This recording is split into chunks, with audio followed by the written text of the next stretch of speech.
Hey, morning, Amanda. Mm.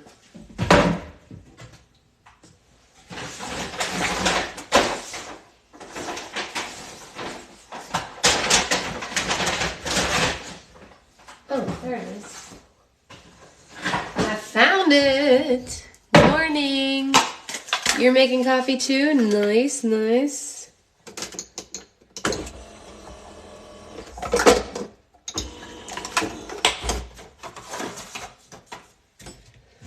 Morning. Morning, morning. How's everybody?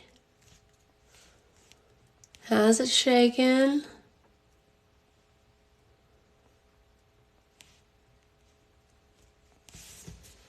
What's going on?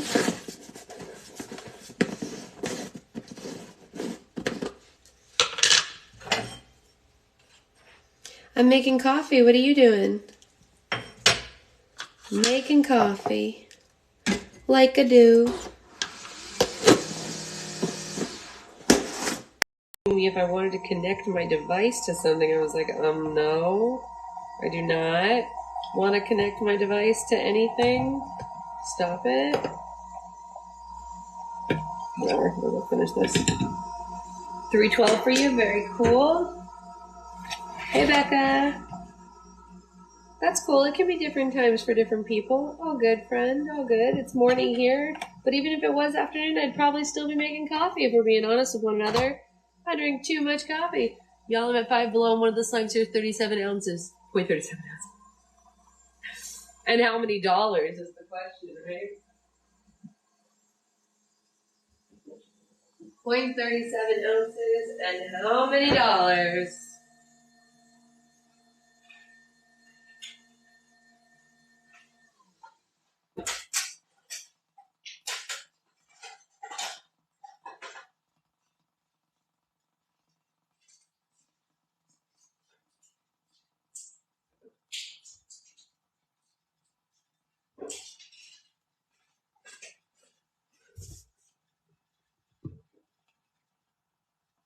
No, same time in all the places. Coffee. I need one of those recycling bags for my pods. I'm out of recycling bags, but I have a lot of pods to recycle. Need to get them. I was just in the UK like, I don't know, a month ago. Hey, Becky. Boom. Where do I think my water?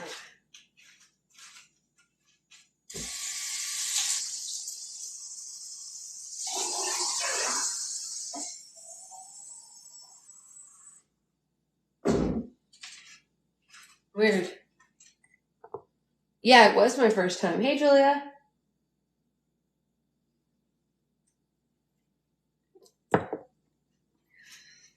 Are you planning to do anything today? Oh, baby girl, I do stuff every day. Do anything today? Oh, baby girl, I do stuff every day.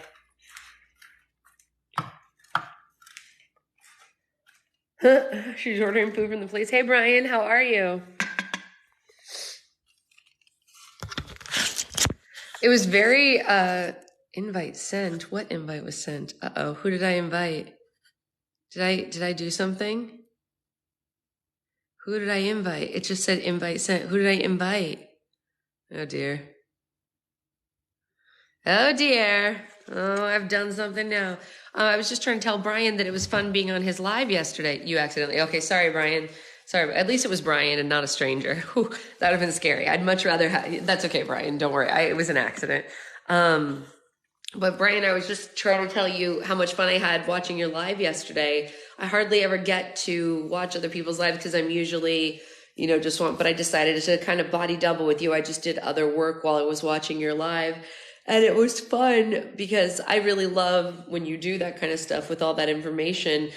It is pretty funny though, Brian, right? Like obviously we can't hold it against anyone, but some people Like some of the questions that people have are so funny to me, and so many people in there were big Jacques de Moulin Rouge fans. I was like, oh, Sasha, keep your mouth shut, or you are gonna make Brian's followers very mad. I was like, these people like my least favorite shows. Cheers.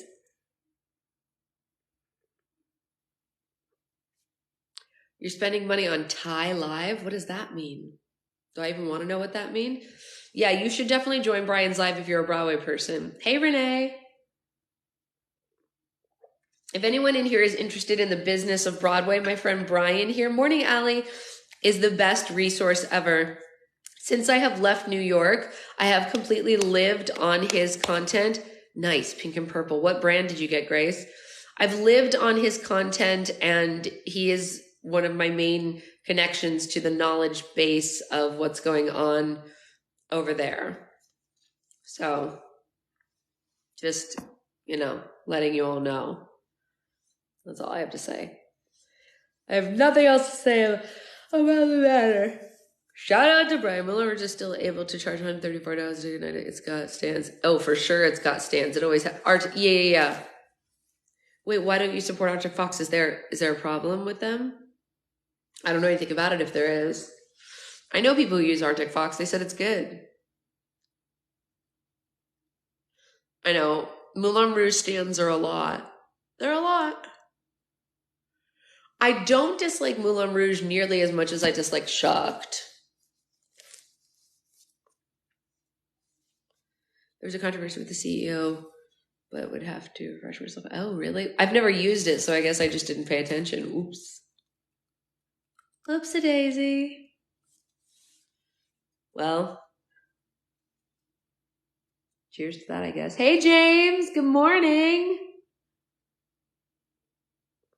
I loved the Barbie movie. I thought it was so great. Shucked being comedy is subjective. You're right, Brian. That is subjective. Pew, pew, pew. Loved the Barbie movie. Wish that y'all would let me do an entire Barbie restock. Moulin Rouge is attempting to be art. Moulin Rouge is attempting to be something. I heard it was great, but not for kids. I don't think it's for kids, but I don't think you have to skip it with kids, Julia. It's not like there's anything inappropriate in it, but it's definitely made for adults, for sure. Shira, the Barbie slime that I made in the last restock was not a popular slime. I don't know. Haunted Mansion was surprisingly good. Haven't seen it. Of all the slimes in the last restock, the Barbie slime possibly was the last one to go. It does have deep meaning that's hard for kids to understand, but I think that's true of a lot of movies with kids in them, that the kids just kind of like look at the surface area over that. I don't know. I guess it depends on the age of the kid. Morning, Anya. Yeah, but it was a Taylor Swift restock. People were shopping for that. Yeah, true. I just came up with some ideas and gauge the reaction, like without making full batches first. Yeah, maybe. I'll think about it. I'm working on the bestsellers restock right now anyway, so it's kind of a moot point for the moment. I might throw a couple of my ideas into that restock. It's much more adult than the first one. It's legit centered around 30 plus maintaining with this way of time. Oh, I didn't see the first one, so I didn't know that. Kids loved Shrek. It's very adult driven. Yeah. Exactly, Allie. That's my thought as well. That's the fact with a lot of, I mean, like think all the way back to even just like Beauty and the Beast. They have lines like, flowers, chocolates, promises you don't intend to keep. Like the kids don't know what that means, right? Just flies right over their head, which is fine. Apple, no, I haven't. Quarantine day 3. How are you, Nicole? How is it? Is it bad? How many days do you have to quarantine these days? 5, is that right? I think it's 5 days now. Alice in Wonderland is full of that. Feeling better today. That's good. 5. Okay. Yeah. Yeah, it did, Shara. I'm fine. I'm fine. All right, let's go ahead and read some more. A ton of kids' movies have Easter eggs for adults. You're absolutely right, Anya. Okay, so we are going to read chapter 11. I'm still in shock that I'm spending more going to Great Adventure for the day than I spent 5 times seeing Kimberly and Kimbo. You know I am as well. I'm going to try to see... Hey, Shelly, how's it going? I'm going to try... Maybe I'll be able to see Kimberly and Kimbo while I'm in town. Like before Secret Boyfriend gets there. Maybe I'll be able to see it. Oh, thank you, JJ. I love it. All right, so this is chapter number 11. The Lumière d'Étoile Casino. Connor and Bree made it to the train station at St. Pancras a little... Really? St. Pancras? I guess it is, yeah. Quick question. What happened to Red Riding Hood? What do you mean what happened to Red Riding Hood? No, Becca, I'm not going to make him take off work to come out for all the stuff I have to do before the wedding. That's crazy. That would be a wild thing to ask somebody to do. We're flying home together after, but I have to come in early for all the stuff with you guys, for stuff for the wedding and all that stuff, and that's just not fair to make him take off work for that.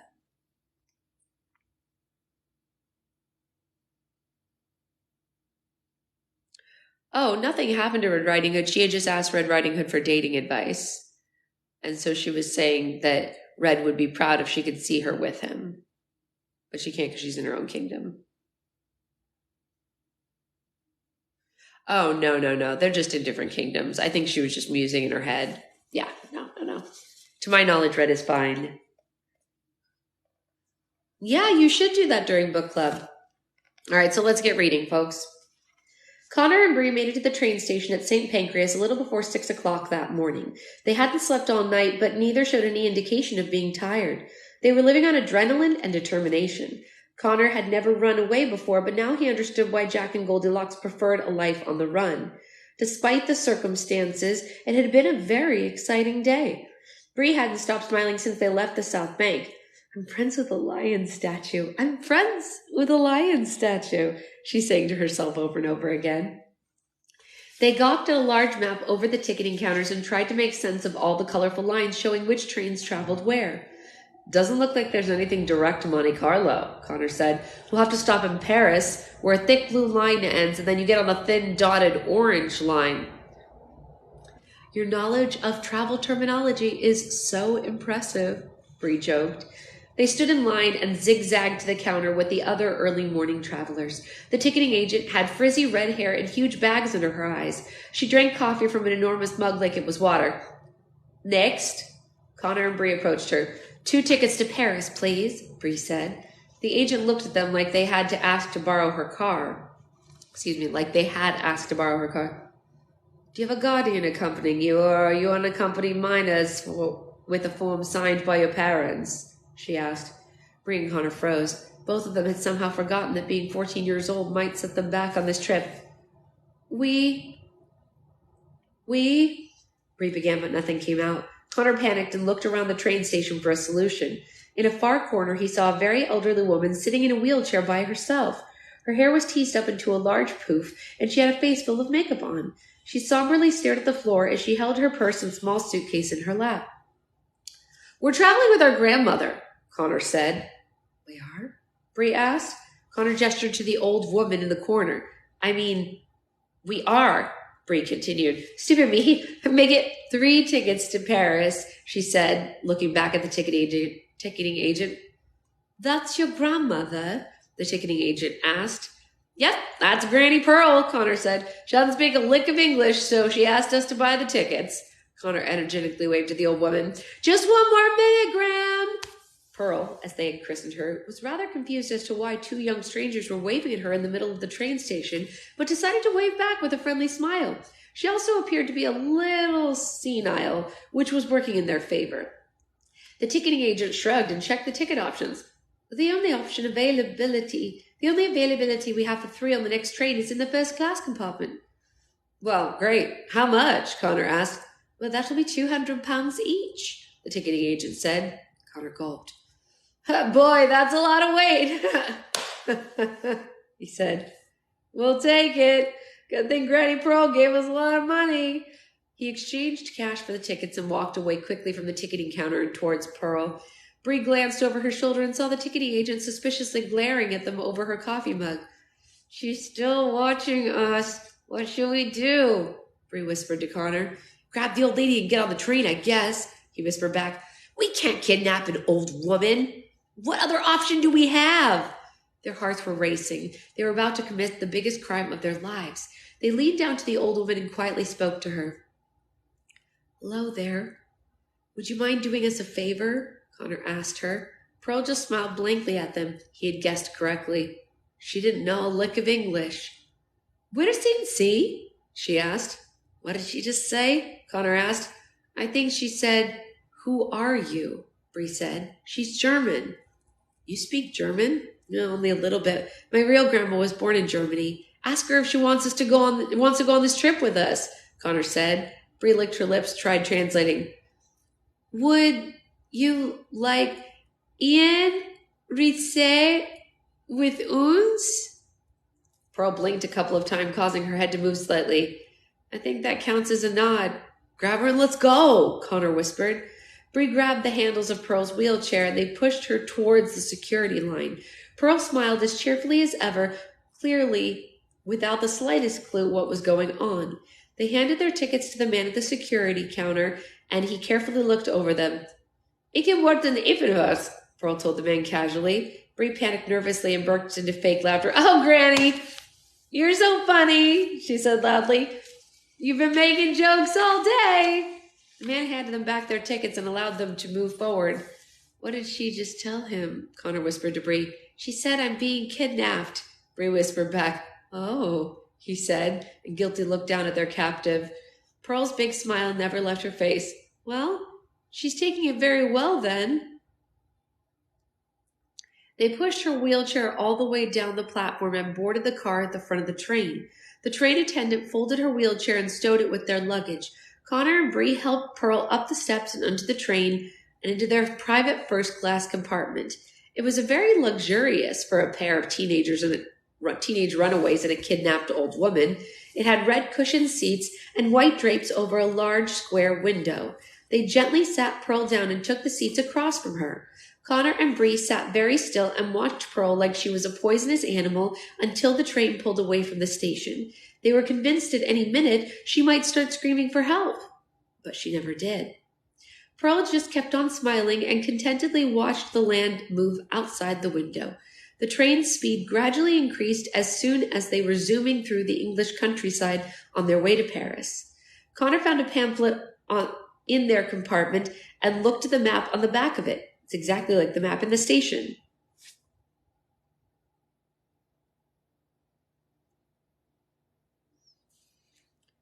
So once we reach Paris, we'll switch trains and head to Monte Carlo, Connor said. Pearl looked away from the window for a second to tell them, "Ik can live in Monte Carlo." I guess she likes Monte Carlo, Bree translated. Okay, Connor said cautiously, and then continued with his plan. Then, once we reach Monte Carlo, we'll try to find the Lumiere des Etoiles casino, and I can see if my chip means something to anyone there. Pearl turned to them to say again, "Ich liebe das Lumiere des Etoiles." Apparently she was a big fan of the casino as well. Why are we going to the casino when we should be trying to find the bank? Bree asked. Mother Goose said the poker chip would come in handy, he explained. When she gave it to me, she said if I was ever in Monte Carlo, I should take it to the roulette table in the northwest corner and bet it on black. It made no sense to me at the time, but now I think we'll find something there that will help us. Got a good feeling about this. The train went dark as it swooped under the English Channel, and the next time they saw light, they were in the French countryside. France was only a couple of hours from England, but once the train began decelerating into Paris, they felt like they had completely entered a different world. Paris made Connor and Bree felt like they were living in a painting. Every building was beautifully detailed like it had been hand-sculpted. Many were tall and narrow with iron railings at each of their multiple windows. Soon the train arrived at the Paris station, Gare du Nord. Connor and Bree helped Pearl off the train and pushed her through the crowded station. We need to exchange our pounds for euros, Bree told Connor. We won't be able to buy a ticket to Monte Carlo until we do. They found the currency exchange station and traded in all the pounds they had left. They proceeded to the ticketing counter to purchase tickets for the train to Monte Carlo and once again pretended Pearl was their grandmother to avoid any suspicion. Would you like a first-class ticket or an economy compartment, monsieur? The French woman at the counter asked. Economy is fine if it's available, Connor said. Don't go cheap on me now, Bailey, Bree said. Fine, first class, please, Connor gripped. I'm going to be so grounded when I get home. Within the hour, Connor, Bree, and Granny Pearl were aboard another train enjoying another first-class cabin. It was a very long and bumpy ride, and all three of them slept as much as they could. The train stopped in 5 or 6 cities along the way, and about 6 hours had passed by the time they reached the Monte Carlo station. They gathered their luggage in Granny Pearl and headed for the exit. They stepped outside the station, and Connor and Bree caught the first sight of Monte Carlo. The city was gorgeous. A cluster of colorful hotels, resorts, and residences grew down the Montesquieu hills and stretched along the ocean side. The salty smell of the ocean was all around them. A bay a little ways along the shoreline was home to hundreds of boats and yachts that bobbed in the bluest water Connor had ever seen. So this is where postcards come from, he said in awe. It was almost impossible not to enjoy the refreshing breeze and the warm rays of the golden setting sun. Pearl hummed in a cheerful tune as they pushed her along the paradisical city. They wandered aimlessly through the streets looking for a directory or a sign that pointed to the Lumiere Étoilée Casino. However, as soon as they realized the whole city was made up of casinos, they didn't know where to go. It's like looking for a needle in a haystack, Bree said. Why don't you look it up on your phone? Connor asked. I would, but my battery died in Paris, she said. Just when they thought their luck had run out, Pearl tugged at Connor's sleeve and pointed to a building at the end of the street. Das Lumiere d'Étoilée Casino, she said excitedly. Bree and Connor were so happy that they wanted to hug her, but since they still didn't even know her name, they thought that it might be too forward, and they just hugged each other instead. Granny Pearl, you're amazing, Connor said as they pushed her towards the casino. The Lumiere d'Étoilée Casino was an enormous building with tall columns and was topped by a vast glass dome. If it wasn't for the electric sign blinking its name, Connor would have thought that it was an old town hall that had been painted a sandy yellow to match the rest of the city. Connor and Bree had difficulty pushing Pearl's wheelchair up the steps, but they managed and then hustled inside. The casino had green marble floors and golden pillars lining the walls. A massive chandelier hung from the dome above and illuminated the sea of slot machines and card tables. There wasn't a single guest at the casino who was under the age of 80. Everywhere they looked, they saw wheelchairs, walkers, and white hair. Grandmas showed other grandmas pictures of their grandchildren before taking each other's money. Old men showed off faded tattoos they had mistakenly gotten when they were younger. It was like they had stepped into a room full of pearls. No wonder Mother Goose and Pearl liked the casino so much, Connor said. I feel like we found their natural habitat. They propped up Pearl in front of the slot machine and gave her a handful of coins to keep her busy. Just as Mother Goose had described it, there was a roulette table in the northwest corner.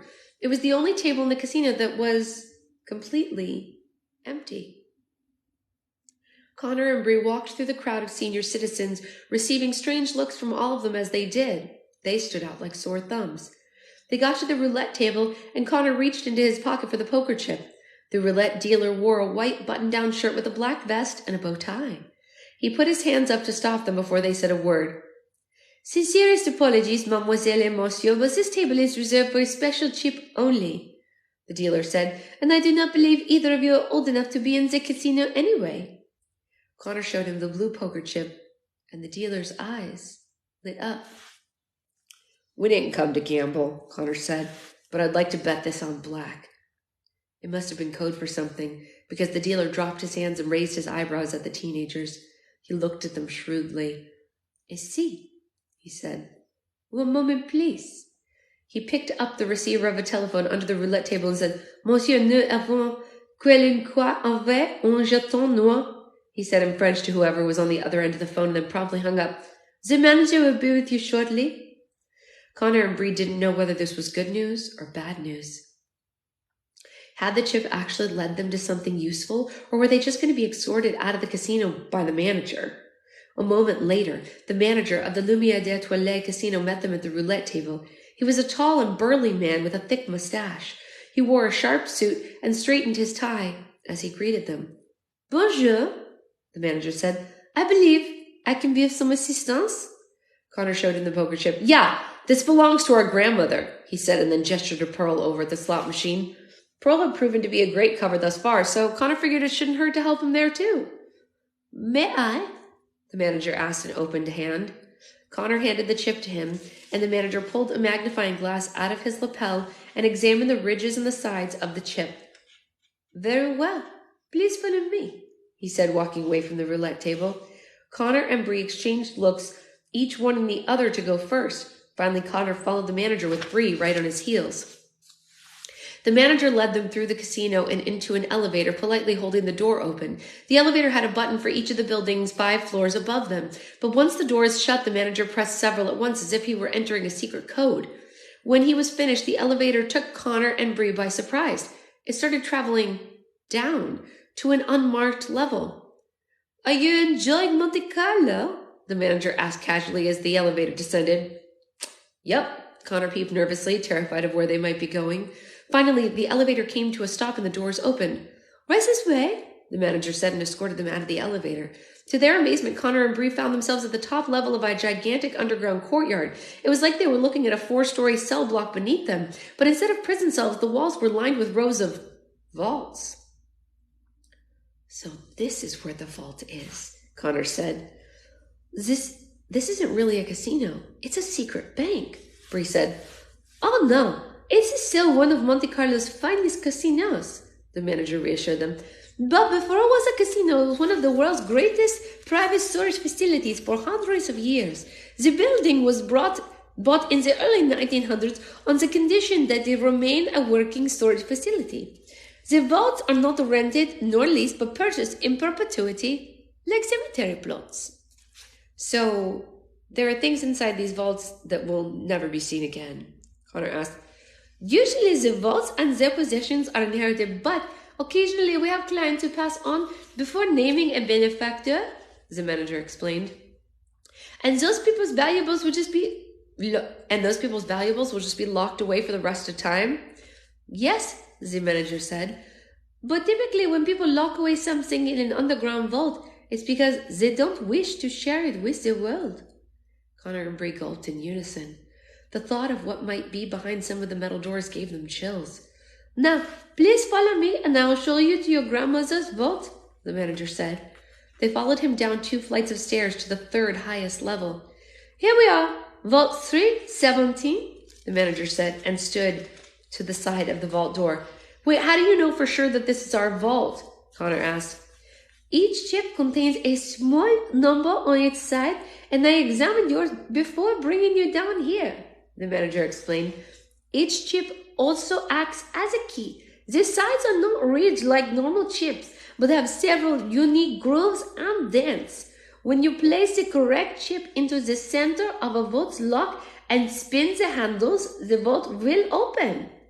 Place the incorrect chip into a lock and the chip will be destroyed when you spin the handles. But how do you know that we're the proper beneficiaries? Bree asked. How do you know we didn't steal the chip? That is not a problem, the manager told her.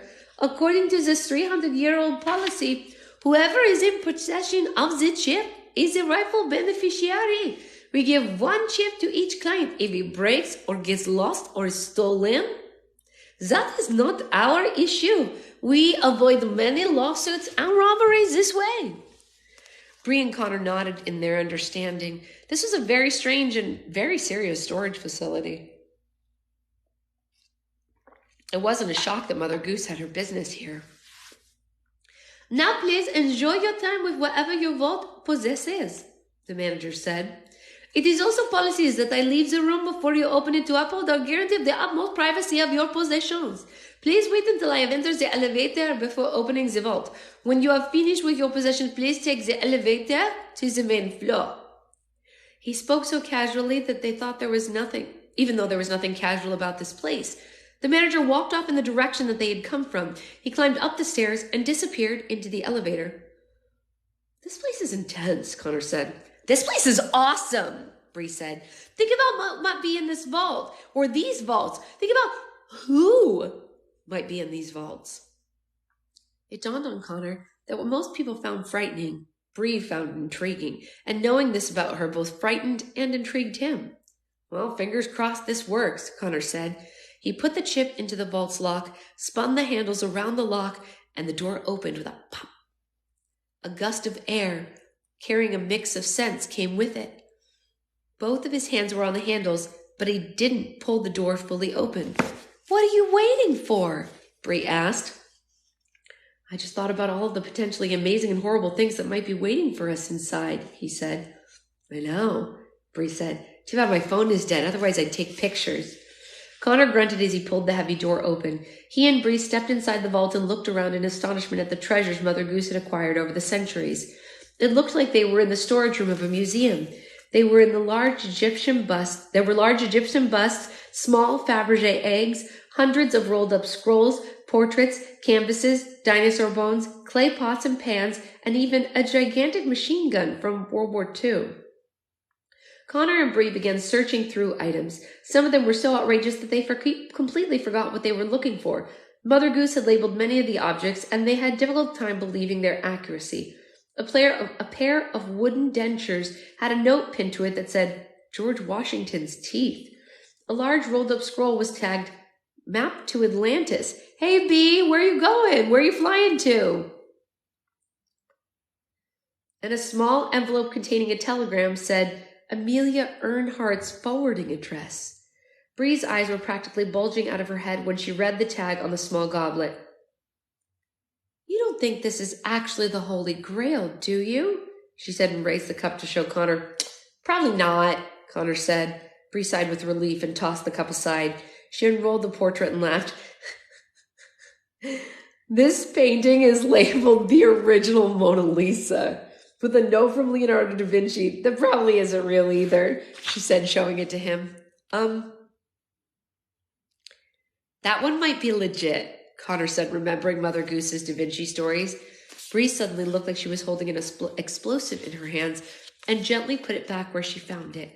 Connor was getting distracted by all the things he was finding. He had to keep reminding himself what they were there for. I wish Mother Goose wasn't such a hoarder. It'd be so much easier to find the panpipe if she had learned to recycle, Connor said. He pushed a stack of ancient maps out of the way and then leaped with excitement when he found a small wooden panpipe hiding underneath them. Bree, get over here. Look at this, Connor yelled. I found it. I found it. You're amazing, Bree said and hugged him tightly. Does it say what notes need to be played to access the portal? Connor inspected the panpipe and found a series of letters carved into the largest cylinder. It says GEFCCEGF, he said. I'm assuming those are musical notes, or maybe it's how you spell a sneeze. This is terrific. Now all we have to do is get to the Neuschwanstein Castle, however you pronounce that, sorry guys, and find the portal, Bree said. She was so excited that she kissed his cheek and hurried out of the vault. Connor turned bright red and almost passed out. She made him feel like the most special thing in a room full of treasures. Aww. Aww. Bree poked her head back into the vault. Hey, aren't you coming? Yeah, sorry. Be right there. Connor collected the panpipe and his senses and followed her out. They shut and carefully locked the vault behind them. Connor tucked the chip safely into his pocket. They rode the elevator up to the casino and thanked the manager for his assistance. As they raced down the front steps, they plotted what their next move would be, although it was jarring to see that the sun had already set while they were inside. Before we left the train station, I took a look at the upcoming departures, Bree said. If we can make it back in time, there's a 9 o'clock train to Prague that stops in Munich on the way. Perfect, Connor said. There's only one thing we're missing. What's that? She asked. Pearl, he said. They turned around and dashed back to the casino. Pearl was still by the slot machine where they had left her. However, she was clutching 3 buckets full of coins that she had won while they were downstairs. Nicely done, Pearl, Bree said. Pearl, would you like to go on one last train ride with us? The old woman didn't seem to understand him, but she nodded sweetly. Pearl was in for the ride as much as they were. They brought her down the front steps of the casino and journeyed to the train station as fast as possible. They made it just in time, and they were the last ones to buy tickets and board the train. Their compartment wasn't as nice as the other two they had been in, but they didn't mind. As long as they were on their way to Germany, everything was going to be all right. The compartment door abruptly slid open and revealed an aggressive-looking train attendant. His eyes narrowed when he discovered Connor and Bree behind the door. "Passports, please?" the attendant demanded. "Why do you need to see our passports?" Connor asked. The attendant's eyes squinted at Connor's reluctance. "We've just got in with the two runaway American teenager tourists," he said. "It's protocol to check the identification of every passenger on board the train who matches the description." Connor and Bree tensed up. They had come so close to getting the portal, but there was no way of getting out of this now. Connor wondered if the train was moving too fast to jump out of it.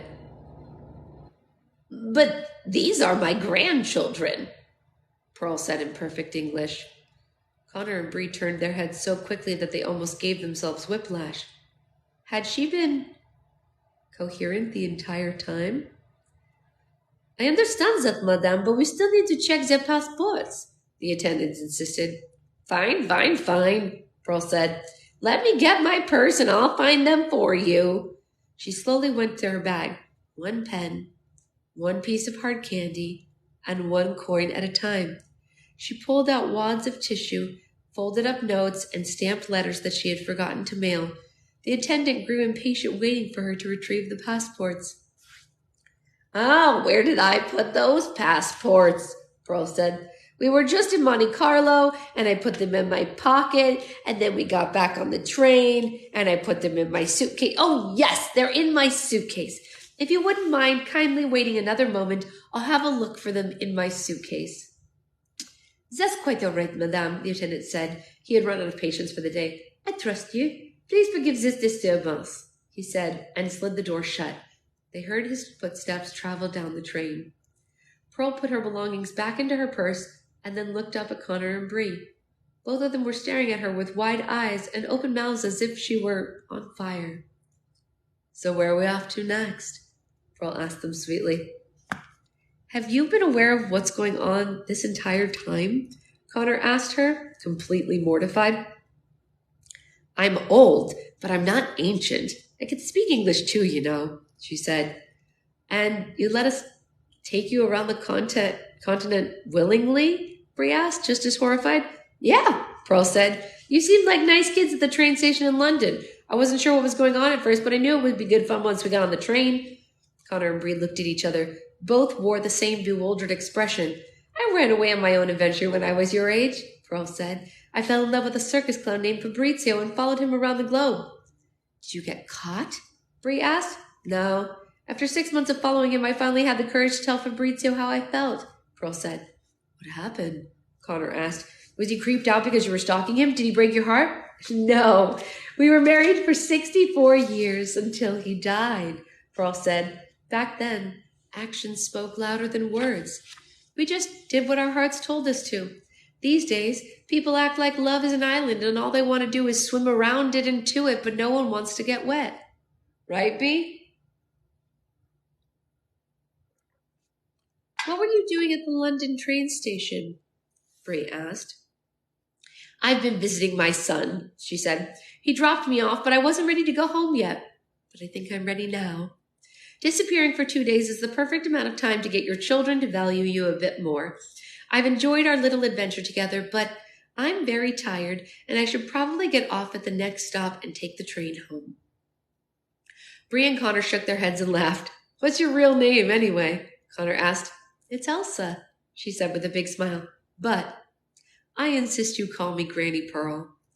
Connor and Bree liked the idea of having a new grandma. "Well, our names are, Pearl interrupted. "If you don't tell me your names, I'll never have to tell anyone where I saw you." Connor and Bree thought the woman sitting across from them was almost too good to be true. "You're so much cooler than my real German grandma," Bree said. "Now it's none of my business why you're away from your parents, but promise me you'll stay safe." I'm gonna sneeze, hold on. Maybe I'm not. Promise me you'll stay safe while you're having this adventure of yours, Pearl told them. It's all fun and games until someone gets hurt. They nodded, knowing it was a promise that neither of them could really keep.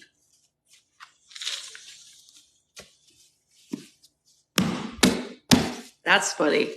I like Pearl. She's snappy. She's got spunk. Oh, Pearl. Oh, Pearl. Okay. Got a lot of stuff to do today. Got some show meetings and stuff. At what time is it? Oh, I forgot my watch is dead. I gotta charge it. I don't know. Whatever. I might do a supply ordering live to get the stuff that the Patreon people voted on right before the meeting. So maybe I'll be on for that. See you later, guys.